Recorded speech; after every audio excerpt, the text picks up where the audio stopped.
Ce qui a remplacé depuis 4 ans la poche obligataire, ben, c'est l'or.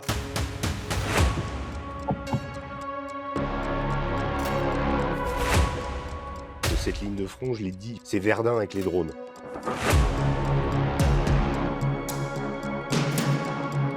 La perte de pouvoir d'achat de la monnaie. Rencontre annuelle d'Ocofre 2024. Je dissous donc l'Assemblée nationale. Le système est galvaudé.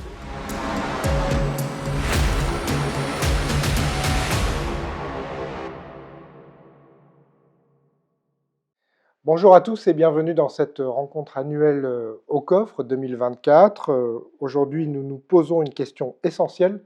Comment aborder les défis du monde à venir et anticiper les changements de la prochaine décennie, allons jusqu'à 15 ans même. Pour éclairer ces réflexions, nous avons invité depuis quelques jours un panel d'experts composé de chercheurs, d'universitaires, d'économistes, de chefs d'entreprise, d'analystes financiers. L'objectif est de vous offrir une diversité de perspectives et d'analyses afin d'enrichir votre compréhension des enjeux actuels et futurs. Nous recevons donc maintenant Didier Darcet. Bonjour Didier. Bonjour Benjamin. Vous êtes un expert en finance quantitative et gestion des risques. Vous faites de la recherche, mais vous faites aussi de la recherche appliquée. Vous avez développé des théories sur la dynamique des marchés en vous inspirant de modèles physiques comme l'entropie et les principes thermodynamiques. Et puis, vous avez, depuis quelques années, développé un concept de portefeuille robuste qui cherche à minimiser les risques tout en maximisant le rendement. Didier, on va commencer par ça. On est dans une année 2024 où c'est parti dans tous les sens, où on a des nouveautés, l'inflation qu'on ne connaissait pas depuis 20 ans, les taux d'intérêt qui montent, qui baissent, des conflits géopolitiques partout. Est-ce que vos portefeuilles robustes ont résisté? Très bien, ils ont réussi très bien. Mais ce n'est pas juste cette année, hein, ça fait 4 ans qu'on est dans cette situation-là. En gros, il y a eu une rupture en 2020. Donc c'est à partir du moment où, à partir de 2020, le portefeuille traditionnel de tous ce qu'on appelle les banques privées, etc., ce qui était un mélange d'actions et d'obligations, avec si vous êtes un peu plus prudent, vous mettez plus d'obligations, si vous êtes un peu plus agressif, vous mettez un peu plus d'actions. Bon, c'est un portefeuille qui existe depuis 40 ans. Et évidemment, toutes les statistiques vous disent que c'est formidable, ce portefeuille, c'est extraordinaire. Mais à partir, et il y a une raison pour laquelle c'est formidable, c'est que pendant 40 ans, on a eu un rallye extraordinaire des marchés obligataires, parce que les taux ont démarré en 1980 à 16 ou 17%, que ce soit en Europe ou aux États-Unis, et puis ils sont descendus à zéro.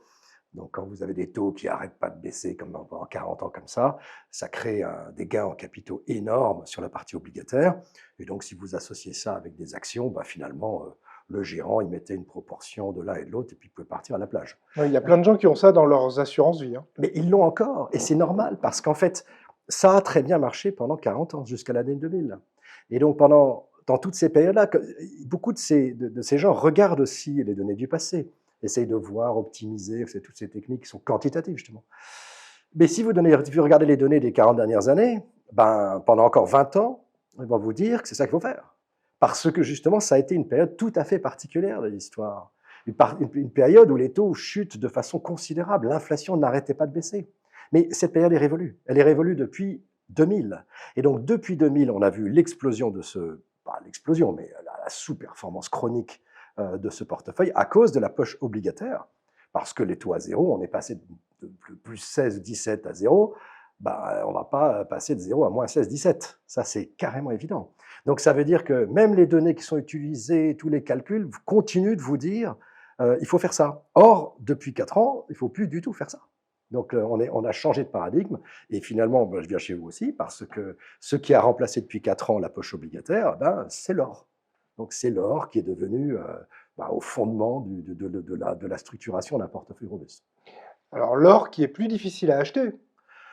Plus difficile à acheter, ça dépend sous quelle forme. Donc là, vous en connaissez plus que moi. Sous les formes physiques, bon, il y a des sociétés qui se développent comme la vôtre pour essayer de favoriser cet accès à l'or.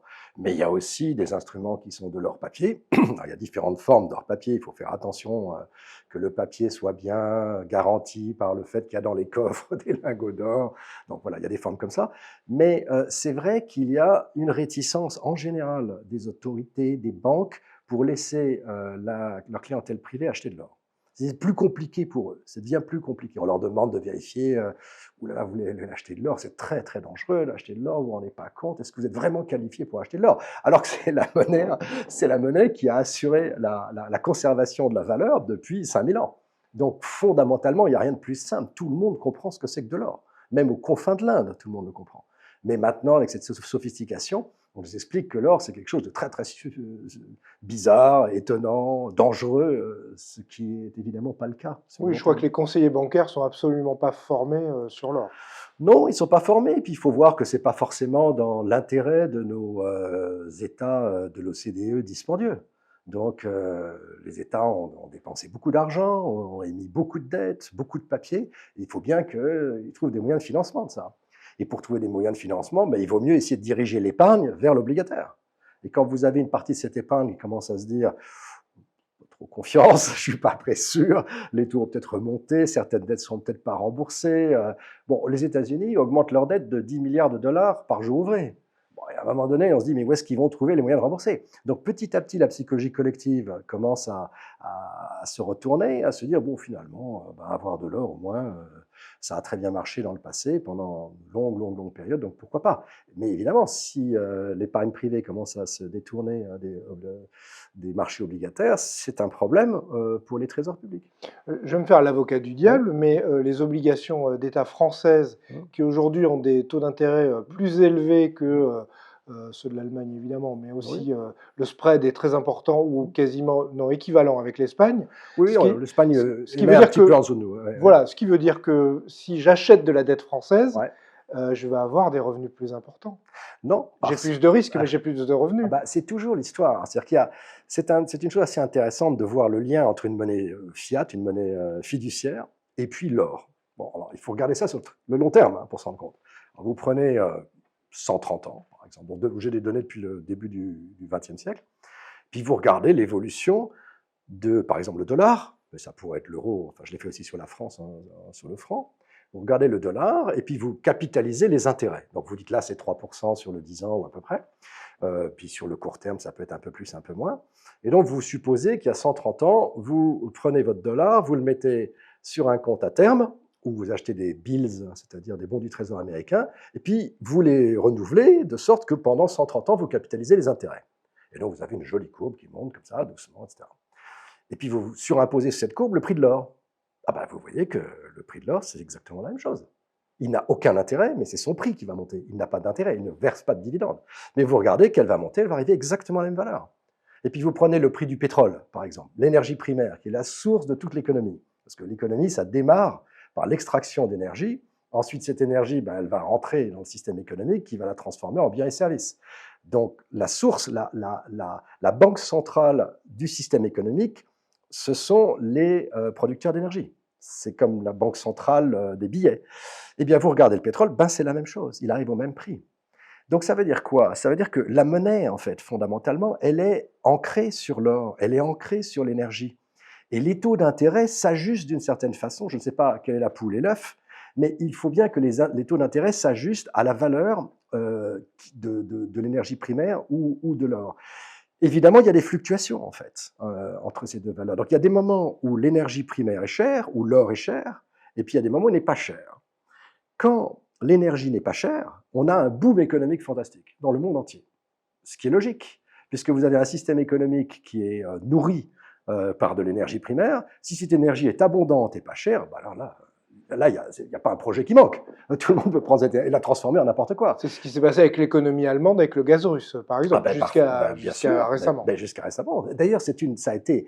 D'ailleurs, on voit aujourd'hui les conséquences de la rupture d'approvisionnement russe à l'Allemagne. Il y a deux conséquences. La première conséquence, c'est qu'elle a manqué d'énergie. Elle a failli manquer d'énergie. Donc l'Europe est allée chercher du gaz partout dans le monde. Alors, à n'importe quel prix. À n'importe quel prix. Parce qu'il faut comprendre que l'énergie primaire, tant que tout se passe bien, ça représente 7-8% de la valeur ajoutée d'une économie, les extracteurs d'énergie.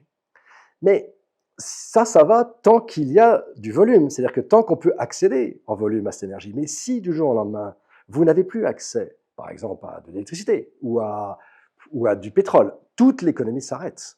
Donc, en régime stable, cette énergie primaire, ça correspond à une petite partie de l'économie, mais à la frontière, c'est-à-dire à la limite de rupture, quand il n'y a plus cette énergie, c'est toute l'économie qui s'effondre.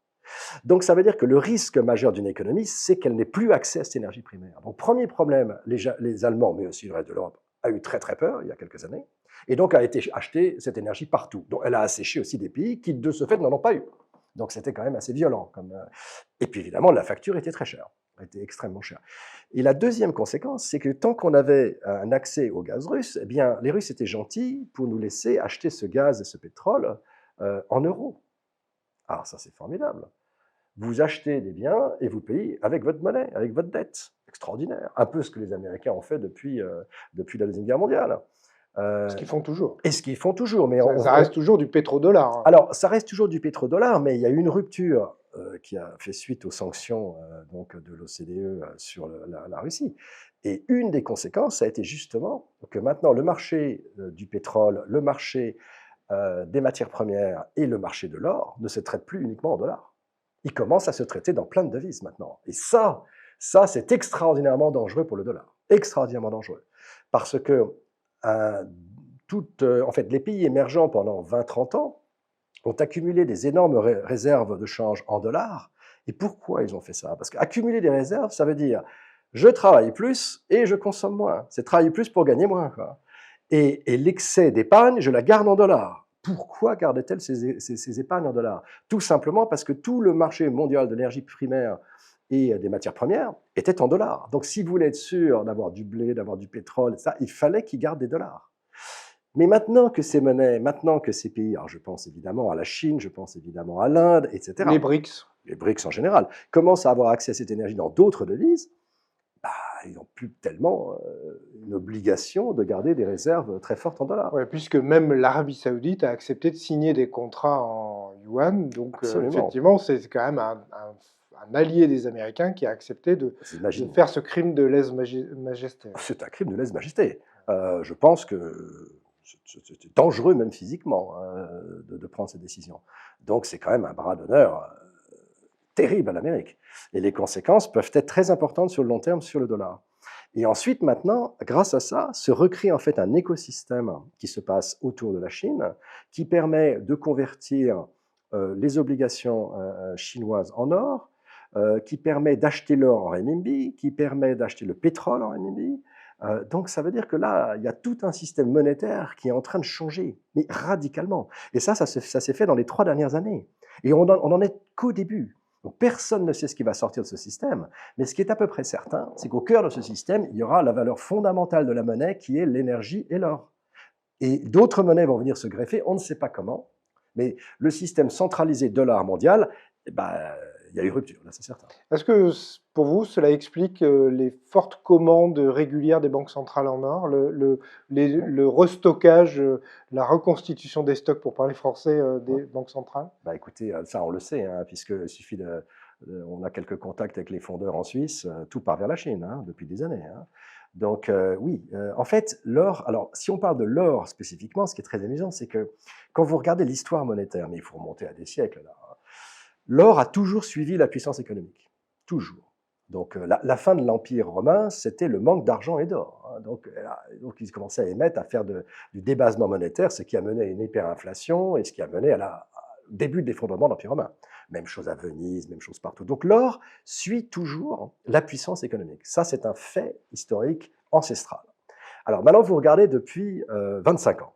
Alors, 25 ans, il y a quand même des changements en un quart de siècle sérieux dans l'économie mondiale, puisqu'il y a 25 ans, vous aviez les pays de l'OCDE, les pays développés qui représentaient 70% de la création de richesse mondiale, donc du GDP, du PNB mondial, et le reste du monde 30%. Donc position totalement dominante. Comme par hasard, l'or était complètement concentré dans les pays de l'OCDE.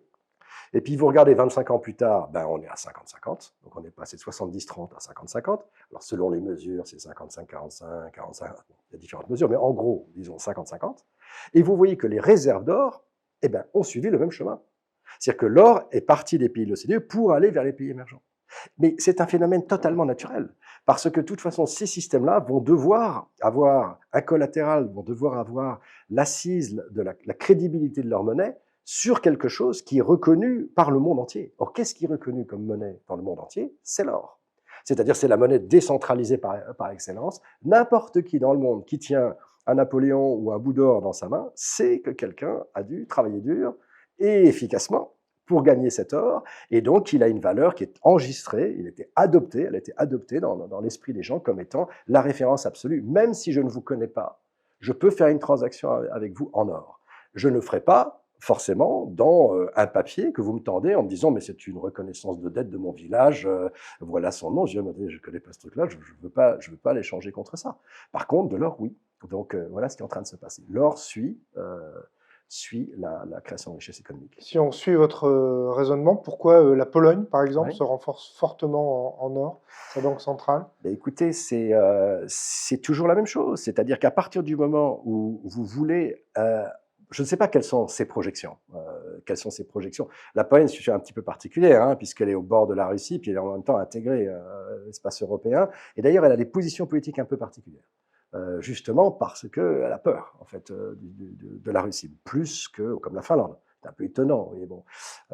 Donc ça, c'est lié à la proximité avec la Russie et leur vision géopolitique du risque, en fait, militaire. Ça, c'est certainement ce qu'ils pensent. Donc, c'est pas forcément le cas de quelqu'un qui est un peu plus, ou de pays qui sont un peu plus éloignés du centre de combat. Mais il n'y a pas que la Pologne. Enfin, on voit que l'or se renforce absolument dans tous les pays de l'Asie du Sud-Est. Donc ça prouve bien que l'or va être au centre de la crédibilité monétaire, du nouveau système monétaire qui sera un patchwork de différentes monnaies. Ça ne sera pas un système où on va passer de la monnaie américaine à la monnaie chinoise, parce qu'ils n'en veulent pas dans l'Asie du Sud-Est, ils n'en veulent pas. Par contre, ils vont s'échanger des biens, des services, ils vont essayer d'équilibrer leurs échanges.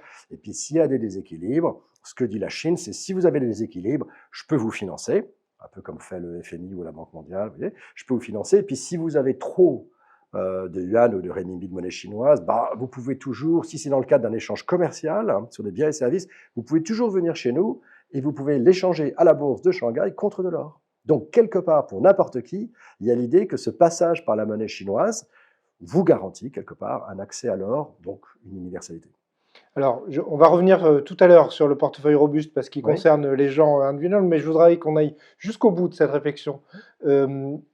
Les Russes ont tenté, au dernier sommet des BRICS, l'année dernière, d'imposer une sorte de monnaie commune basée sur l'or, et en fait, ça a été refusé.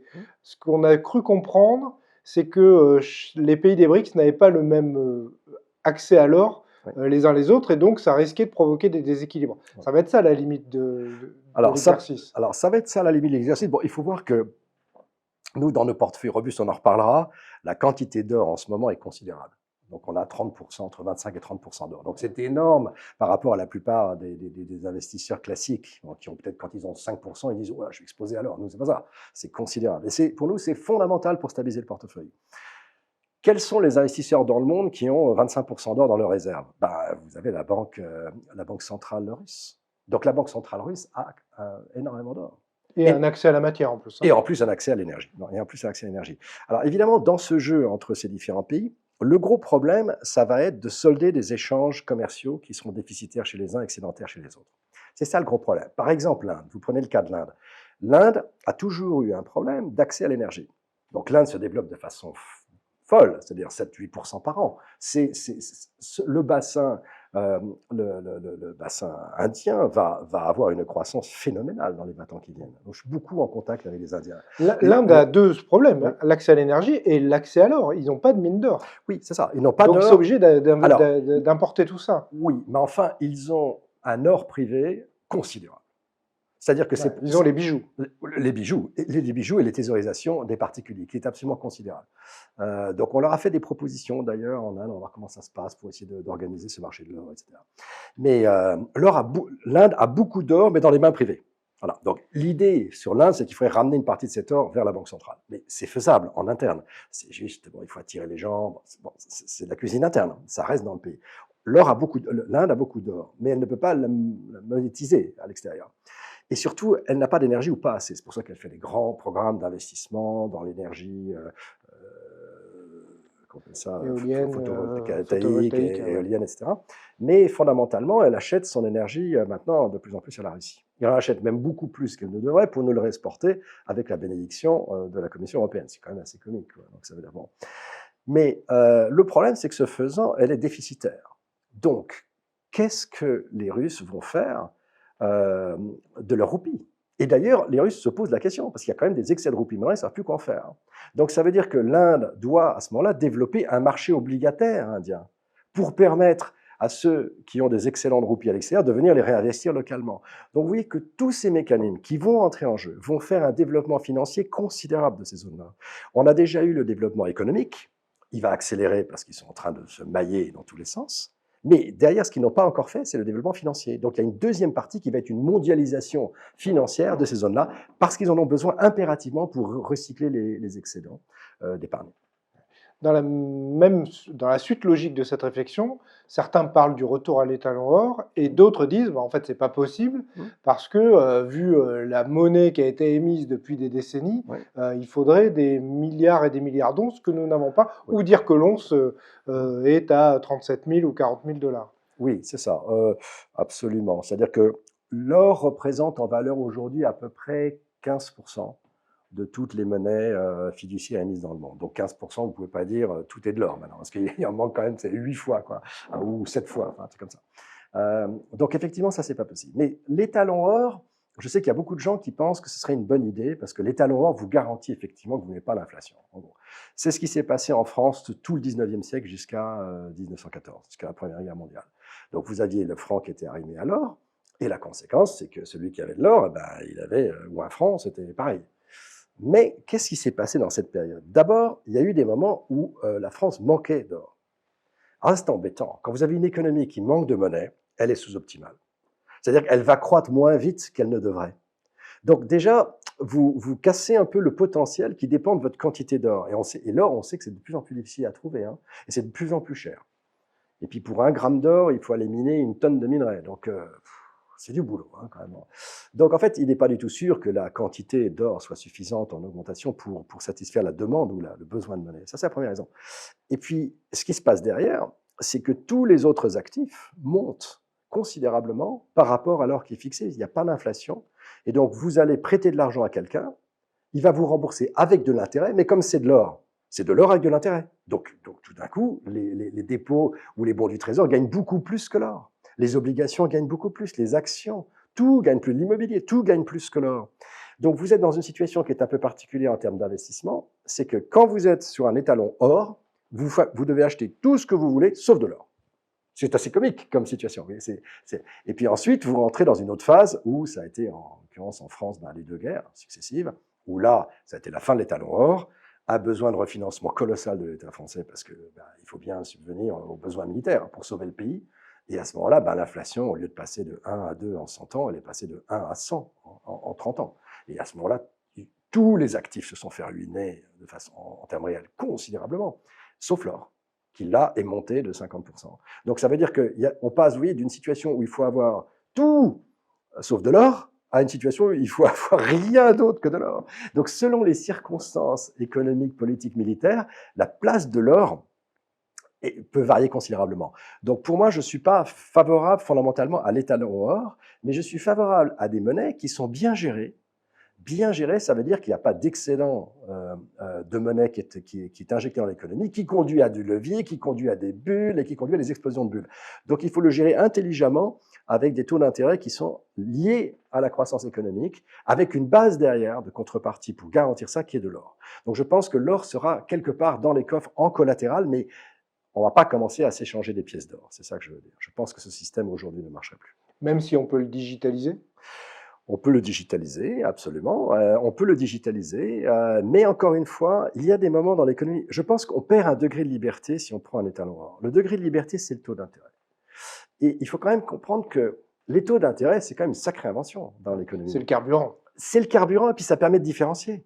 C'est-à-dire que vous avez quelqu'un qui arrive avec un projet extraordinaire, et puis aucun risque financier, vous allez lui proposer un taux d'intérêt assez bas. Bon. Et puis quelqu'un arrive avec un projet qui est très intéressant, mais hasardeux, incertain, mais qui pourrait rapporter énormément. Eh bien, elle va lui dire, ça m'intéresse, mais avec un taux d'intérêt plus élevé.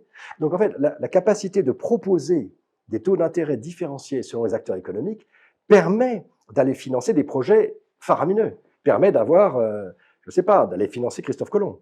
Alors que si vous n'avez qu'un taux d'intérêt, vous ne financez pas Christophe Colomb, parce que lui, vous avez toutes les chances qu'il ne revienne pas. Donc, vous voyez, le taux canal d'intérêt... de Suez aussi, qui a été Ou financé. canal de Suez, Ouais, exactement. le développement du train. Enfin, Le il y a plein de développement choses. du train, c'est-à-dire en fait des Le entrepreneurs... spatial. Le spatial, des entrepreneurs qui prennent des risques colossaux et des gens qui sont prêts à les suivre. Donc le taux d'intérêt est très intéressant pour permettre à l'économie de laisser chacun aller dans sa voie créative, plus ou moins risquée. Et donc il faut une différenciation des taux d'intérêt. Et ça, je pense, c'est pour ça que les talons or, je trouve que c'est un petit peu rustique.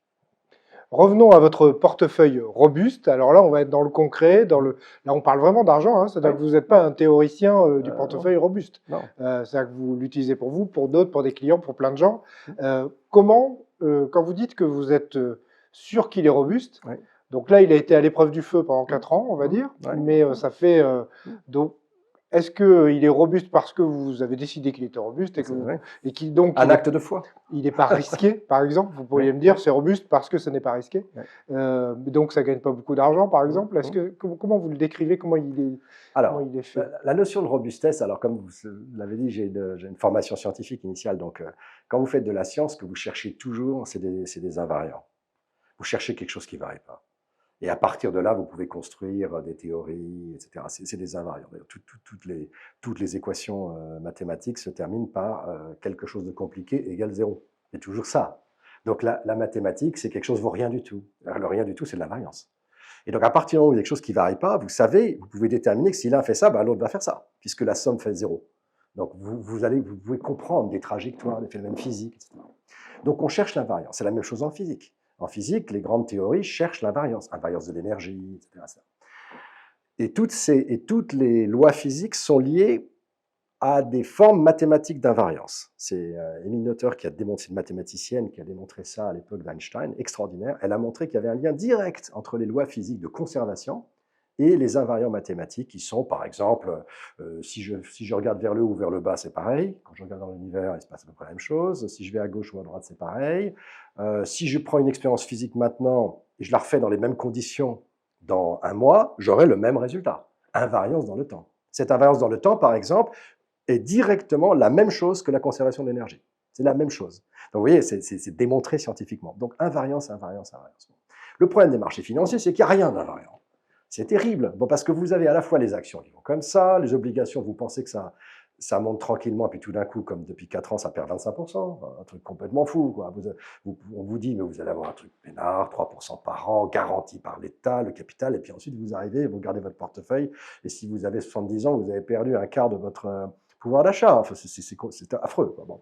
Donc, il n'y a pas d'invariance, et puis toutes ces mesures sont faites les unes par rapport aux autres, puisque tout est mesuré en dollars, ou en euros, ou en yens, mais tout ça, ça bouge. On a vu sur le yen, il y a quelquefois des sauts quantiques, quoi. Il y a des plus 20% qui arrivent comme ça. Donc tout bouge, donc on cherche l'invariant. Et la façon de trouver l'invariant, pour moi, c'est de dire, c'est la notion de pouvoir d'achat. C'est-à-dire, est-ce que je peux faire un portefeuille qui ne bougera pas? Donc je suppose que je ne veux pas savoir, je ne veux pas faire de prédiction, je ne comprends rien à l'économie, je ne comprends rien à la finance, je veux faire une allocation d'actifs qui ne bougera pas, jamais, et que ce soit la croissance, la décroissance, l'inflation, toutes les catastrophes, et ne bougera pas. Et est-ce que ce portefeuille, au cours du temps, va me rapporter quelque chose qui est au-dessus de l'inflation? Donc de sorte que mon pouvoir d'achat augmente avec le temps. C'est ça la notion d'invariance. Or, cette notion d'invariance, c'est ce qu'avait découvert il y a une 50aine d'années le professeur Harry Brown, B-R-O-W-N-E, qui est un Américain, et qui s'était posé cette question. Qu'est-ce que pourrait être le portefeuille permanent? Il a écrit un livre extraordinaire là-dessus. Et j'ai ressorti ce livre des placards il y a 6-7 ans pour le réanalyser, et j'ai trouvé que c'était phénoménal. Et son portefeuille est extrêmement simple. Il dit, c'est une pizza, voilà, 4 fromages, et 25, 25, 25, 25, avec des actions, des obligations longues d'État, des titres courts d'État, donc du cash ou des bons du trésor, et de l'or. Et ce qui m'avait beaucoup intéressé à l'époque, c'est qu'il considérait que pour avoir une stabilité, il fallait avoir un quart d'or, 25% d'or. Et ça, personne ne parlait de ça à l'époque. Pourquoi personne ne parlait de ça depuis 20 ou 30 ans, alors qu'il avait fait une découverte statistique absolument remarquable? Parce que pendant 30 ou 40 ans, l'inflation n'avait cessé de baisser. Et quand l'inflation baisse, vous n'avez pas besoin d'or. Quand les taux d'intérêt sont suffisamment élevés, vous n'avez pas besoin d'or. Donc on peut faire mieux que ce portefeuille Brown. On a pu faire mieux pendant des Oui, il y a années. des produits concurrents qui marchent très bien, hein. Les Voilà, le obligations, 50-50. les SICAV des années 80, Oui, il y avait 9, 10, 15% sans problème. oui, c'est ça. Donc vous avez d'autres portefeuilles qui ont fait mieux pendant longtemps. Mais c'est pas ça la question. La question, je voulais voir s'il y avait une stabilité du rendement de ce portefeuille au-dessus de l'inflation. Or, cette stabilité, depuis 50 ans, elle est à peu près de 4% au-dessus de l'inflation, en bougeant très, très, très peu. C'est-à-dire que vous avez des petites variations, mais c'est le portefeuille le plus stable que j'ai pu trouver dans toutes les combinaisons d'actifs liquides. Je ne parle pas de l'immobilier, je ne parle pas des actifs illiquides, le private equity, etc. Dans les actifs liquides, c'est remarquablement stable. Donc j'ai vu que c'était remarquablement stable aux États-Unis. Ensuite, je l'ai regardé sur 100 ans aux États-Unis. Ensuite, je me suis dit, bon, allons regarder dans les autres pays du monde. Donc, on a commencé à regarder en Allemagne, au Japon, etc. Puis ensuite, j'ai étendu 10, 20, 30, 40 pays. Et dans les 40 pays, vous prenez les actions du pays, les obligations du pays, le cash du pays et l'or. Tout ça dans la monnaie locale. Et vous regardez l'inflation dans le pays. Puis regardez la différence. Eh ben, c'est à peu près partout 4%. Donc c'est quelque chose qui est remarquable pour moi intellectuellement, parce que je me dis finalement, c'est ça la base de la réflexion, de la gestion d'un portefeuille dynamique. Il faut partir de ça, parce que si vous ne savez pas quoi faire, vous ne voulez pas avoir de banquier, vous faites ça. Et là, vous attendez 10-15 ans, vous ne serez pas déçu. Ensuite, je vais vous montrer pourquoi il n'est pas totalement permanent, il n'est pas totalement robuste. Mais pour l'instant, il marche dans tous les pays du monde et parfaitement. Il n'est pas robuste à une condition, c'est s'il y a une guerre sur votre sol. S'il y a une guerre sur votre sol, il explose. Il explose pourquoi? Parce que les actions vont au tapis, les obligations d'État, ça c'est la ruine totale, et donc il ne vous reste que 25% qui est l'or. Et même si l'or monte un petit peu, vous allez quand même perdre une grosse partie de votre capital. Donc je l'ai étudié sur la France, par exemple, sur 180 ans, et on voit qu'il fait inflation plus 3, guerre. Inflation plus 3, guerre. Inflation plus 3. Mais ce qui est marrant, c'est que dans ces inflations plus 3, entre 3 et 4, pendant des dizaines et des dizaines d'années, il se passe plein de choses. C'est-à-dire qu'il se passe des dévaluations, il se passe des périodes d'inflation, les 30 glorieuses, et puis l'effondrement, les cracks boursiers, les crises des finances, 2008, voilà, la crise de l'euro, tout ça. La crise de l'euro, des changements politiques absolument radicaux, les banquiers centraux qui découvrent de nouvelles théories monétaires, qui se disent, tiens, maintenant, ce qu'on m'a dit avant, je vais faire complètement l'inverse. Donc vous avez quand même des situations qui sont dingues. En termes de volatilité de chacun des composants, ça part dans tous les sens, mais les quatre ensemble, c'est stable. Voilà. Donc ce qu'il faut savoir, c'est que ça, c'est parfait à condition d'évacuer, pas comment on peut l'évacuer, hein, mais le risque de guerre sur son territoire. Parce que je l'ai étudié, par exemple, en Russie, excusez-moi, là, depuis le début du conflit avec les Ukrainiens, et il a très bien fonctionné. Et il a très bien fonctionné parce qu'il n'y a pas de guerre sur le territoire russe. Mais si la guerre s'étendait sur le territoire russe, alors là, il ne faut pas voir ça. Voilà. Donc voilà. En fait, et on comprend parce que finalement, une guerre sur son territoire va tellement vous détruire de capital fixe. Vous allez vous-même dépenser énormément d'énergie pour faire des bombes et les balancer sur le voisin, et vous allez en prendre en retour. Et donc, d'abord, vous allez dépenser l'énergie pour quelque chose, l'énergie du travail pour des choses complètement inutiles. En termes de votre propre satisfaction économique, balancer des bombes sur le voisin, ça ne vous donne rien, ça ne vous procure rien. Et puis, inversement, il y a des destructions de capital fixe sur votre territoire. Donc, ça veut dire qu'en fait, la guerre, c'est une merveilleuse façon de brûler tous les actifs, indépendamment de toute considération morale ou militaire. Économiquement, c'est une catastrophe totale. Donc, ce portefeuille explose en période de guerre. Voilà. Mais sinon, il est incroyablement stable. Alors, on va juste prendre un petit exemple, parce qu'on en a beaucoup parlé avec les faillites des banques californiennes, qui ont notamment eu un problème parce que les obligations, les bons du Trésor qu'elles avaient été anciens, et se sont retrouvés concurrencés par d'autres bons du Trésor. Et donc là, si vous avez des obligations d'État dans votre portefeuille robuste, c'est la même chose. Il se passe le même phénomène. Là, ces derniers temps, j'ai des obligations qui me rapportaient quasiment rien parce que avec des taux d'intérêt à 0, voire moins quelque chose. Et là, tout de suite, d'autres obligations arrivent et les concurrences. Et elles sont à 4-5%. Et donc, elles ne valent plus rien.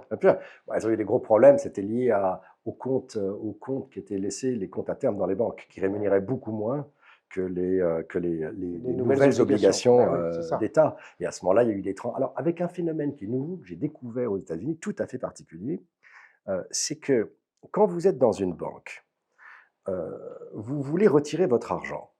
Alors, vous passez un ordre. Mais la banque peut prendre son temps, ne pas vous répondre, vous le bloquer. Ça vous arrive d'avoir des transferts qui sont bloqués. Essayez de faire un transfert de 20 000 euros, vous allez voir, la banque vous appelle en disant « Ouh là là, mais c'est beaucoup, pourquoi expliquez-moi tout ça, Ça c'est va aller où? bizarre, Vous allez faire quoi de votre Vous êtes argent? vraiment sûr de ce que vous voulez faire ?» C'est ça aujourd'hui, hein. C'était pas ça il y a 20 ans. Là, dès que vous faites quelque chose qui est plus de 5 000 6 000 euros, il y a la banque qui appelle en demandant pourquoi. Donc, c'est pas si facile de retirer son argent, surtout si vous avez plus que ça sur votre compte. Bon. En revanche, ce qui est possible de faire, en tout cas aux États-Unis, c'est que vous donnez l'ordre à une autre banque de retirer l'argent de votre banque. Donc, si vous avez deux comptes, vous passez par la deuxième banque qui sont liés parce qu'ils ont fait des liens entre toutes les banques institutionnelles américaines, qui fait que vous pouvez passer un ordre à une banque de retirer de l'argent de l'autre. Ça, c'est un phénomène, je l'ai fait. Donc, je sais que ça marche. J'étais sidéré. Quand on m'a dit ça, on m'a dit, tu peux faire ça, par exemple. Je me dis, c'est pas possible. Je ne peux pas donner un ordre à une banque qui vient d'une autre banque. Normalement, je donne l'ordre à la banque elle-même qui détient les fonds. Mais non, non, ça marche quand même. Je l'ai exécuté, ça marche. Donc ça veut dire un truc complètement fou. Ça veut dire que quand une banque est en situation de risque de liquidité, de défaut de paiement, elle ne peut même plus dire, j'arrête de payer avant la ruine, et puis je vais vendre des actifs, et puis je rouvre. Elle ne peut plus faire ça. Parce qu'elle peut se faire pomper de l'extérieur. Donc vous avez en fait un risque. Cette optimisation du système pour les moments où il ne se passe rien Un bank run électronique. Conduit à un risque de bank run électronique qui n'existait pas avant. Avant, le bank run, c'était les gens qui arrivaient à la banque, ils faisaient la queue, on fermait la porte, oui. et puis voilà. Et puis on disait, bah non, vous pouvez pas retirer votre argent le temps que vous puissiez y revenir. Mais là, le bank run électronique est possible. Donc, c'est toujours la même chose. C'est-à-dire que quand vous avez un système complexe, vous dites, bon, il est comme ça, on pourrait l'améliorer. Comment on pourrait l'améliorer? Ben, on pourrait avoir, comme l'Europe, on pourrait tous avoir les mêmes prises. Voilà, on a tous les mêmes prises. Super. Ou les mêmes chargeurs. Ils ont fait ça il y a 2 ans. Ça m'a fait rire, ça. Ils ont un décret disant qu'on allait normaliser les chargeurs de toute l'Europe. Alors évidemment, en termes de ligne de production, c'est formidable. Vous avez tous à faire le même, vous n'avez plus à vous poser de questions, ça coûte moins cher plutôt que d'en faire 3 différents. Donc effectivement, le coût de production devient moins cher. Mais évidemment, ce faisant, vous avez super optimisé votre système. Mais premièrement, s'il y a un type qui invente un nouveau chargeur bien plus malin, bah, il ne trouvera pas de marché. Donc déjà, vous cassez toute innovation dans ça. Et puis, la deuxième chose, c'est que quand un système devient trop optimisé, il devient fragile. C'est une notion fondamentale, la fragilité. C'est-à-dire qu'un système qui est parfaitement optimisé est également très, très fragile. Ça veut dire que si l'environnement change, pour quelque raison que ce soit, il est tellement optimisé dans un certain environnement qu'il va s'effondrer dans un autre. Ça, c'est ce que toute l'histoire du monde animal nous montre. C'est toute l'histoire des grandes catastrophes, disparition d'espèces, c'est ça. Donc en fait, l'optimisation, c'est bien, jusqu'à un certain nombre. En fait, dans une économie, il faut laisser du chaos. Parce que le chaos, c'est la possibilité de réagir s'il y a un événement qu'on n'attendait pas du tout. Et puis, le chaos, c'est la possibilité de laisser de l'innovation. C'est ce que vous faites avec votre portefeuille robuste? C'est-à-dire qu'il n'est pas optimisé aux petits oignons hyper fragiles? Exactement. En fait, il n'est pas du tout optimisé. C'est que c'est une Jeep. Donc, si vous êtes sur l'autoroute, ben, il y a une Ferrari qui va vous dépasser. Donc, si vous êtes dans par exemple, pendant 10 ans jusqu'aux années 2000, le marché américain des actions, comme ça, avec des retours au maximum de 10%, enfin, c'est une longue ligne droite extraordinaire. Donc, vous êtes juste investi en actions américaines, vous faites beaucoup mieux que le portefeuille brun. OK, mais imaginons qu'à la fin de l'autoroute, pour quelque raison que ce soit, ça passe sur un terrain en terre. Ben, votre Ferrari, elle fait 3 tonneaux. Et bien, lui, il ne voit même pas la différence. Il continue. Donc, c'est ça la robustesse. La robustesse, c'est la capacité d'éponger des changements très importants de cycle économique ou financier. Et ce portefeuille le fait. Alors, ça ne veut pas dire que c'est le Graal, parce que pour nous, c'est la base de la réflexion du portefeuille. À partir de cette base-là, on va dire, mais on peut être un peu plus malin. On peut observer les cycles économiques, on peut observer les cycles financiers, et on peut se dire, bah, en ce moment, par exemple, les taux sont trop bas. Donc, si les taux d'intérêt sont trop bas, bah, il vaut mieux avoir de l'or que des obligations. Donc, on n'est pas obligé de rester avec un quart de cash et un quart d'obligations. Donc, par exemple, et donc, on peut commencer à rentrer dans la dynamique de cette allocation qui, a priori, est fixe. Et si on rentre dans cette dynamique, on peut faire beaucoup mieux que le portefeuille brun. Mais il faut reconnaître qu'à ce moment-là, on est obligé d'avoir des vues ou des analyses de l'économie et de la dynamique. Et c'est ce que je fais, moi, c'est ça. Et là, vous nous avez dit en début d'entretien que vous étiez à 35% d'or. 30%, ouais. 30%, pour quelle raison? Alors, quels ont été les éléments selon vous qui faisaient qu'il fallait charger un peu plus, faire Alors, plus 5 par rapport aux 25%? en fait, l'or est totalement opposé aux obligations d'État. Ça veut dire que c'est comme deux aimants qui se repoussent. Vous devez avoir l'un ou l'autre. Alors, on peut le comprendre en se disant, mais quand est-ce qu'il faut investir dans les obligations d'État? Quand est-ce qu'il faut acheter la dette française à 10 ans, par exemple?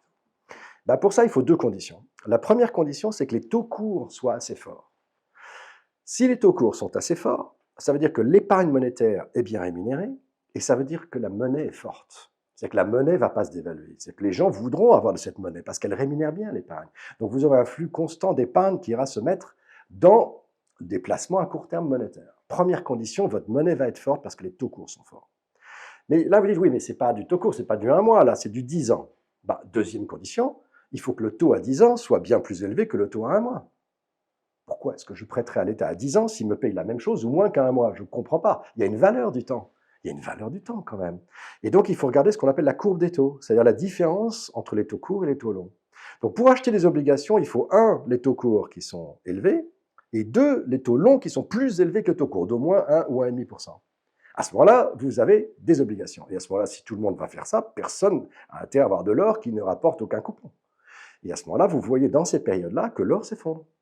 Et vous avez des obligations qui font leur trajet parfait. Maintenant, vous arrivez dans la situation inverse, c'est-à-dire comme c'est aujourd'hui, c'est que 1, les taux courts sont trop bas, déjà, pour des raisons, on peut en parler.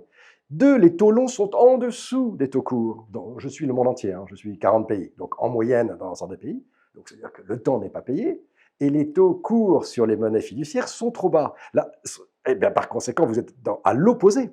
Donc, ça veut dire que là, tout le marché de la dette des pays de l'OCDE, je ne parle pas des pays émergents, mais des pays de l'OCDE, n'est pas rémunéré convenablement. Et à ce moment-là, ce qu'on observe depuis la nuit des temps, c'est que naturellement, l'épargnant n'est pas complètement absurde, idiot. Et il se rend compte qu'il est plus rémunéré, qu'il a mis son argent, qu'il n'a pas récupéré ce que l'inflation devait passer au-dessus de ses taux d'intérêt, et il se tourne vers l'or. Donc en fait, structurellement, l'or est piloté par les taux d'intérêt. C'est ce que je pense, c'est une monnaie. L'or, c'est une monnaie. Donc ça veut dire taux d'intérêt court trop faible, long trop faible, égale rallye de l'or, et on est en plein dedans. Alors, ce qui s'est passé en 2024, là, pendant toute cette année, c'est que les taux américains n'ont pas baissé, mais que les investisseurs, visiblement, ont quand même anticipé cette baisse des taux en achetant quand même de l'or. Oui. Ou alors, ils ont trouvé que le dollar était un peu surévalué par rapport à sa valeur réelle, par rapport aux dettes. D'abord, la courbe de taux américaine était inversée. Donc, ça veut dire que les taux obligataires étaient beaucoup trop bas. Beaucoup trop bas. Et sur les taux courts qui avaient commencé à remonter à un niveau qui devenait raisonnable, eh bien, on s'est rendu compte de quoi? C'est que la Fed s'est dit, finalement, l'inflation rebaisse comme je l'espérais. Alors, comme je l'espérais, on rigole, parce que pendant 20 ans, ça a été l'inflation, l'objectif d'inflation, c'était 2%. Là, on était passé tellement au-dessus que l'objectif d'inflation, c'était de se rapprocher des 2%. Mais par le haut, là, pas par le bas. Donc, en fait, là, le 2% qui était un plafond est devenu un plancher. Bon, déjà, c'est un changement de paradigme énorme. Parce que ils ont commencé à baisser les taux à 2,6. Voilà, et ils ont commencé à baisser les taux en plus. Donc, en fait, non seulement les taux commençaient à devenir raisonnables sur le court terme, mais pas du tout assez élevés sur le long terme, mais en plus, la Banque centrale a commencé à dire « je vais baisser les taux ». Et ils ont fait une première baisse de taux. Et ils vont peut-être en faire une deuxième en fin d'année. Donc, on est dans un contexte dans lequel les taux sont déjà trop bas, et ils annoncent qu'ils vont baisser les taux. Donc, l'or, c'est le rallye. Vous n'avez pas. La seule solution pour que l'or commence à se fatiguer, c'est qu'il y ait des remontées de taux, mais importantes. Mais les remontées de taux importantes, c'est embêtant pour des États qui ont 110, 120, 130% de leur PNB sous forme de dette. Simplement, ça ruine l'État. Est-ce que les banques centrales sont encore totalement indépendantes dans leur gestion? C'est pas évident, parce qu'un banquier central se dit on ne peut plus faire ce qu'on avait fait dans les années 80, où les taux d'intérêt étaient montés à 20%. Pourquoi? Parce que dans les années 80, l'inflation était à 12, 13, 14, 15, 16, puis tout d'un coup, allez, maintenant, objectif, on va casser l'inflation. Vous mettez les taux d'intérêt à 20%. Évidemment, récession, toute on casse l'inflation et l'économie. On casse l'inflation et l'économie. Voilà. Alors, l'inflation et l'économie, ça n'embête pas des dirigeants. Mais si ça dure pas. Si ça dure pas. En revanche, taux à 20%, c'était possible parce que l'État était endetté à hauteur de 30%. Donc, ils pouvaient supporter pendant un an des taux d'intérêt très élevés. Mais là, vous voyez en France ou aux États-Unis, les taux d'endettement sont tellement élevés que si tout d'un coup, la Banque centrale disait « Allez, pendant un an, je vais mettre les taux à 7 ou 8%, c'est la ruine de l'État. Donc, on est dans une situation où on a perdu de la marge de manœuvre monétaire à cause des dérives budgétaires. Et je pense que les banquiers centraux, ils font ce qu'ils peuvent. C'est-à-dire qu'ils se disent, il faut que je remonte les taux, et puis ensuite, dès que je peux, je les rebaisse. Et c'est ce qui se passe aujourd'hui. Donc, ils les rebaissent dès qu'ils peuvent. Et donc, ça veut dire qu'ils vont toujours être tentés de les baisser plus vite qu'ils ne les montraient. Donc, ça veut dire que structurellement, le risque aujourd'hui est le redémarrage de l'inflation. Parce que, justement, ils baissent trop vite les taux. Ouais, pour vous, ils baissent les taux pas pour faire plaisir aux gens qui veulent acheter de l'immobilier, mais pour aider les États à continuer à payer le coût de leur dette. Exactement. C'est-à-dire qu'en fait, il y a les deux contraintes. La première, c'est pour ne pas casser la dynamique de l'économie. Bon, très bien. Mais je pense qu'ils ne prendraient pas ces décisions sur ce timing-là si les États étaient endettés à 30% et non pas à 130%.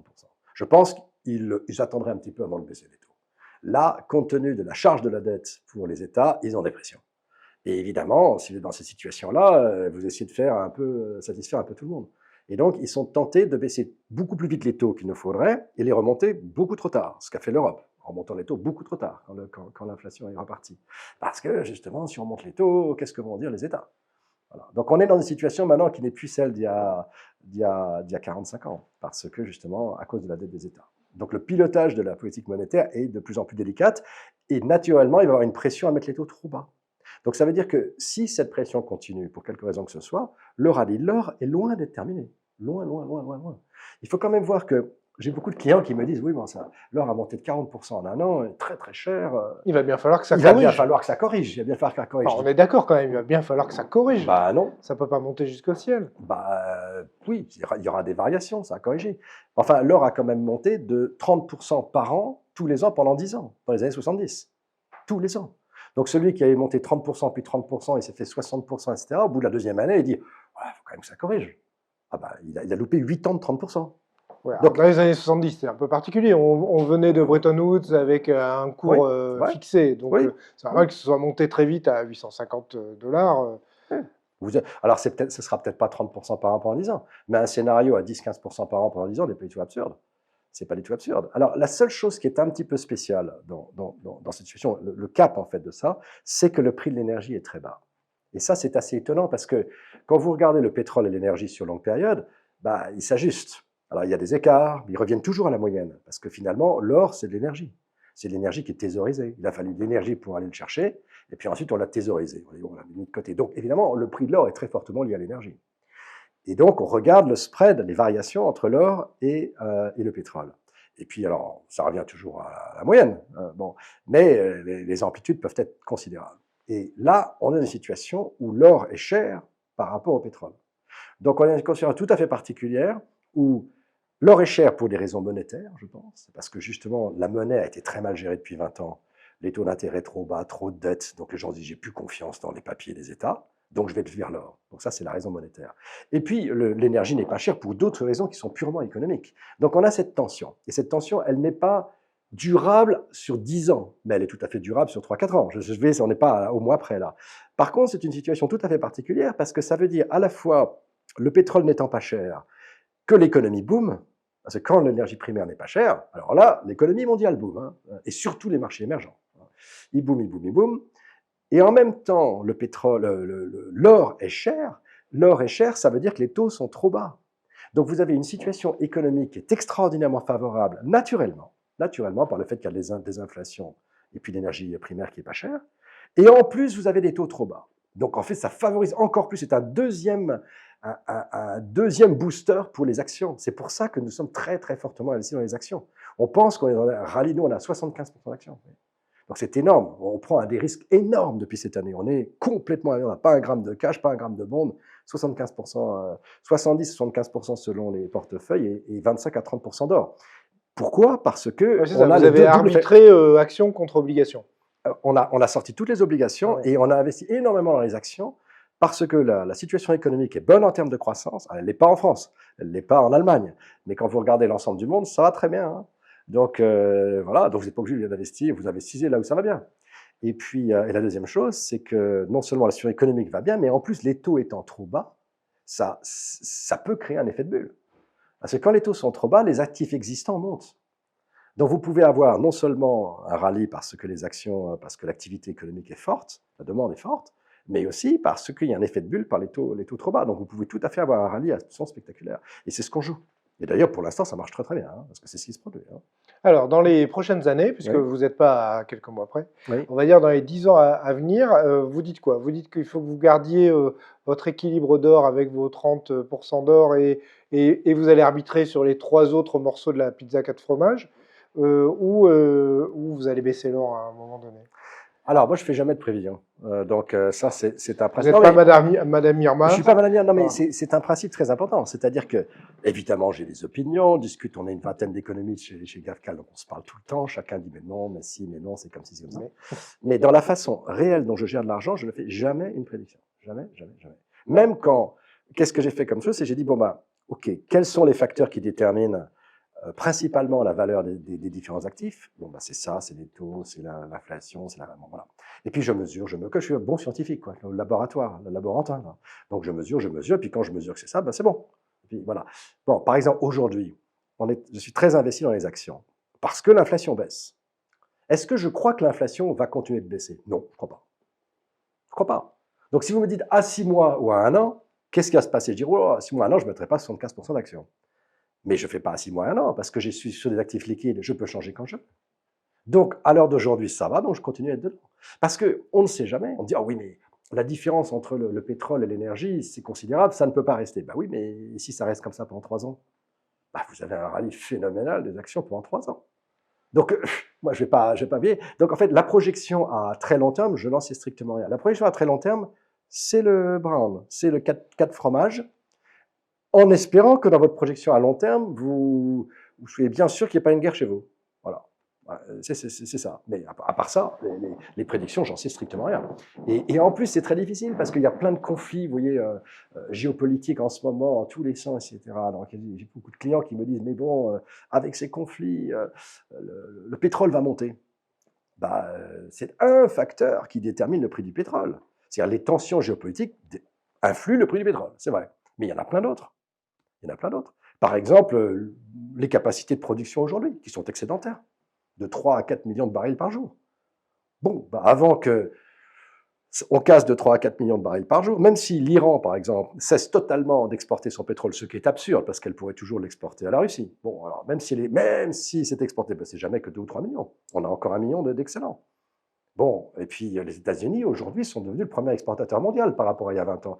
Donc, en fait, ils sont capables de gérer ça avec une politique qui est une politique de l'Ouest, pas une politique du monde arabe, qui décide pour des raisons de tension géopolitique qu'ils ne fournissent plus pour que les prix montent. Je ne dis pas que c'est ce qu'ils font. Hein, c'est-à-dire que les réunions de l'OPEP sont moins importantes beaucoup moins importantes. Donc en fait, quand vous commencez à analyser le marché du pétrole lui-même, dire si le pétrole va être à $50 ou à $150 dans 2 ans, je n'en sais strictement rien. Par contre, je sais que s'il dépasse les 80 à 85 $, alors là, d'après toutes mes simulations, parce que je simule dans tous les sens, alors là, c'est dangereux. C'est-à-dire que là, on commence à avoir un risque de retour d'inflation et un risque de ralentissement de la croissance. Donc, si je vois le pétrole, mais ça fait depuis l'été dernier, je parle de ce chiffre dans différentes interviews, je dis suivez $80, 80, 85 $. Tant que vous êtes en dessous, tout va bien, tout ira bien. Mais si ça commence à passer au-dessus de ça, là, il faut commencer à voir. Hein. Donc voilà. Bon, maintenant, est-ce que je suis capable de prévoir si le pétrole va aller à $150 ou à 50? Absolument pas. Alors, dernière question. Oui. Vos 30% d'or, vous les avez comment? Sous forme Alors, d'or papier, d'or physique? alors, ouais. Vous avez des coffres en Suisse ou... Voilà. Alors, effectivement, comme ça, c'est simplement la façon dont on gère. Mais bon, si quelqu'un avait un portefeuille statique de long terme, tel que le portefeuille Brown, il faut avoir de l'or physique. Bon, parce que de toute façon, vous avez 25%, vous prenez ça, puis vous mettez dans un coffre, et c'est super, ou on passe par vous, je sais pas quoi. Si c'est pour nous, où nous gérons dynamiquement les allocations, on ne peut pas se permettre d'aller transporter son or d'un mois tous les mois. Parce que tiens, on baisse de 5%, on baisse de 10%, on remet, c'est pas possible. Donc on passe par des ETC, donc on passe par de l'or papier, mais qui est de l'or papier qui est collatéralisé avec des lingots d'or dans des banques, soit en Allemagne, soit en Suisse. Ouais, c'est ça. Vous vous assurez que la couverture, le ratio de couverture est bon. On s'assure que le ratio de couverture est bon et on s'assure que quand le volume de l'ETC monte, ils achètent bien de l'or de l'autre côté dans les coffres. Voilà. Donc c'est ça. Mais je suis d'accord que l'idéal, c'est d'avoir de l'or physique. Mais c'est incompatible avec le fait de faire une gestion dynamique. C'est très difficile. Donc, de toute façon, dans un portefeuille, il faut avoir toujours 2 choses. C'est un portefeuille de long terme. Vous achetez votre appartement, votre maison, je ne sais pas quoi, un tableau, une caisse, des bonnes bouteilles de vin. Vous achetez des bonnes bouteilles de vin en primeur, il faut les garder 10 ans. Hein. Donc ça, c'est du long terme. Voilà, ça c'est du long terme. Et puis, vous avez de l'or, ça c'est du long terme. Les actifs réels, c'est du long terme. Le private equity, c'est du long terme. Vous ne pouvez pas sortir dans 7 ans, 5 ans, 7 ans. Donc, de toute façon, votre décision, elle est prise, c'est terminé. Ça, c'est une première chose. Et Le là, private equity, c'est l'investissement dans les entreprises. c'est dans les entreprises privées. Ouais, entreprises privées. Alors, vous décidez, par exemple, vous avez un peu d'épargne que vous allez financer la PME du coin parce qu'elle vous plaît bien. Voilà. Et vous allez prendre 5%, 10%, 15%. Ce qui est très bien. Hein. Ce qui est très bien. Ouais. Et d'ailleurs, si vous avez des expertises dans un domaine, c'est une très bonne façon d'investir. Parce que vous allez investir dans ce que vous connaissez bien, plutôt que d'investir dans ce que vous disent les macroéconomistes du monde entier qui ne sont jamais d'accord. Ou les marchands de rêve. Ou les marchands de rêve. Ou les marchands de rêve. Donc ça, c'est une très bonne forme d'investissement personnel. Mais une fois que vous avez investi, si ça se passe mal, vous ne pouvez pas sortir votre argent, parce que vous ne pouvez pas le revendre. Donc il est bloqué. Donc vous avez votre portefeuille d'investissement long. Ça, il faut bien le réfléchir en fonction de qui on est, etc. Et puis ensuite, vous avez des liquidités en plus, si vous avez. Et alors là, les liquidités, à mon avis, il faut profiter du fait que c'est liquide. Et profiter du fait que c'est liquide, c'est que c'est facile de bouger. Donc si tout d'un coup, les taux d'intérêt, pour quelque raison que ce soit, elles montent à 7%, il faut tout de suite vendre votre or. Mais tout de suite. Il faut, dans les 3 mois qui viennent. Il ne faut pas attendre 3 ans. Parce que, voilà. Donc vous voyez, donc, il faut être capable de le faire. Donc à ce moment-là, c'est plus facile de passer par des actifs qui sont digitalisés. Très bien. Didier Darcet, merci beaucoup. Merci pour ce grand tour d'horizon qui est parti dans la géopolitique jusqu'à la gestion de son portefeuille limite dans sa poche. C'était extrêmement intéressant. Merci beaucoup et bonne journée. Merci.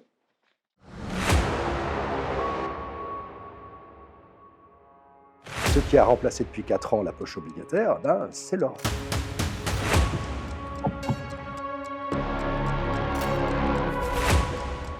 Cette ligne de front, je l'ai dit, c'est Verdun avec les drones.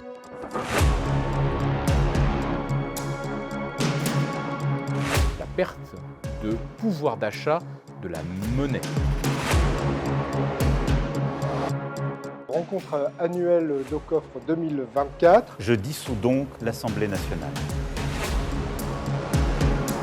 Le système est galvaudé.